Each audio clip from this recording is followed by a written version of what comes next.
Ange Postecoglou, of course, has won a lot of fans, given what he's done with Spurs since taking over at the start of the season. So much so, Jurgen, there is genuine conversation about maybe him taking over from Jurgen Klopp as the next Liverpool manager.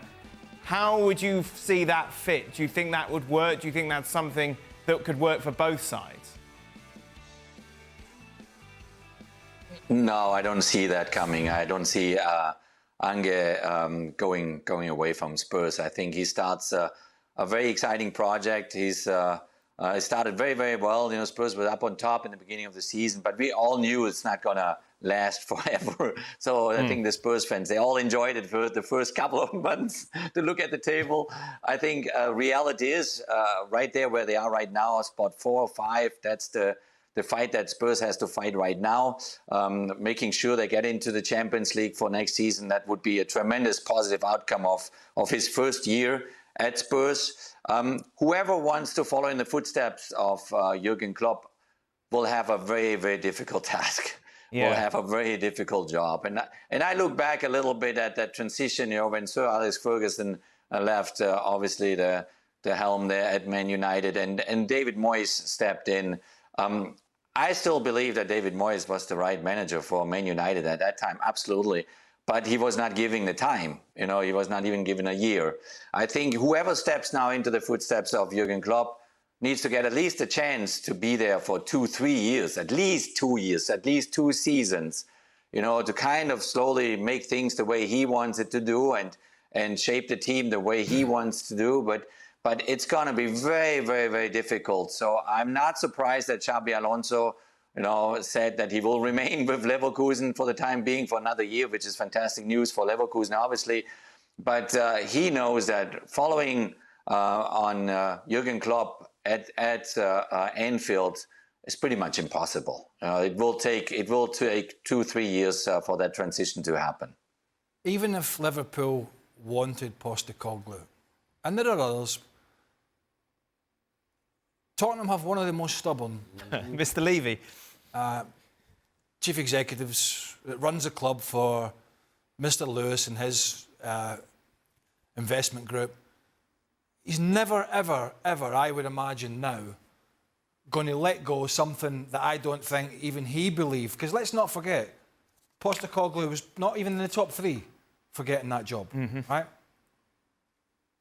So he stumbled on something. I know Spurs fans go, oh, we're not quite, oh, yeah, we should have been... Listen, look where you were, look where you are. Look at the way you were playing, the style of football, look how you play now. It was never going to be perfect, and it's always going to take time. So Levy has stumbled on a manager who has played the most exciting football at Tottenham for years, right? That's fact. And he is not going to let that go because the alternatives out there are limited. Yeah. You know, then he would have to go and chase somebody. If Postecoglou was to go to Liverpool, then he's going to go to Brighton for De Zerbi, something like that. These things are not going to be easy. So even if Liverpool wanted him, which I have no idea whether they do or not, but this Alonso decision has set a bit of a domino chain of panic setting in with who's going to get the Barca job, who's going to get that job, who's going to get the Bayern job, who's going to get the Liverpool job, how's it all going to fit?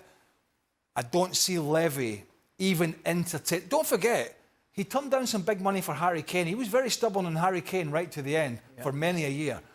He's not going to let, I don't think, Shaka's not going to let... I agree. Listen, in terms of fit, I think Postecoglou is as close to Jurgen Klopp as you will get, both in terms of how his teams play and in terms of his personality, how he manages the players, how he manages the fans, which is a big part of Jurgen Klopp's appeal, certainly to Liverpool fans.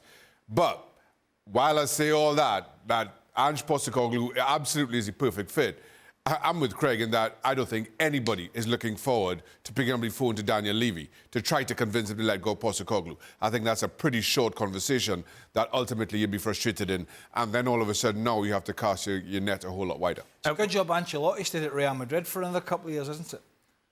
Well, can you imagine the merry-go-round then? Definitely. Barca, Real Madrid, Bayern Munich, you know, Liverpool, all looking for Man United. I mean, Right, yeah. You know, what might save Ten Hag? I don't want to go back to Man United, but I'm sort of seem to have progressed there. is if everybody else is looking for this next best thing to don't forget Barcelona as well. Well, that's what I mean. But you know, so that could be Ten Hag's saviour. That these other managers, these other clubs, go for the best of what's available and around, and Man United then have nowhere really to go.